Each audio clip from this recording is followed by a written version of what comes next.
സ്വകാര്യ പൊതുമേഖലാ സ്ഥാപനങ്ങളിലെ സ്വദേശീവൽക്കരണ നടപടികൾക്ക് വേഗം കൂട്ടുകയാണ് UAE. 50 അതിലധികമോ ജീവനക്കാരുള്ള സ്ഥാപനങ്ങളിൽ ഈ വർഷം അവസാനിക്കുമ്പോഴേക്കും 2 സ്വദേശികളെ നിയമിക്കണമെന്നാണ് വ്യവസ്ഥ.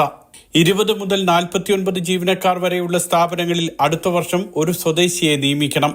ഈ നടപടികളുടെ ഭാഗമായാണ് വിദ്യാഭ്യാസ രംഗത്ത് പ്രതിവർഷം 1000 സ്വദേശികൾക്ക് ജോലി നൽകാനുള്ള തീരുമാനം. മാനവശേഷി സ്വദേശീവൽക്കരണ മന്ത്രാലയവും വിദ്യാഭ്യാസ മന്ത്രാലയവും ഒരുമിച്ചാണ് പദ്ധതി നടപ്പാക്കുക. അധ്യാപന രംഗത്തും അഡ്മിനിസ്ട്രേറ്റീവ് രംഗത്തും സ്വദേശികൾക്ക് കൂടുതൽ ജോലി നൽകും. ഇതിന്റെ ഭാഗമായി സ്വദേശികൾക്ക് ആവശ്യമായ പരിശീലനം എമറാത്തി ടാലന്റ് കോമ്പറ്റിറ്റീവ് കൌൺസിൽ അഥവാ നാഫിസ് നൽകും.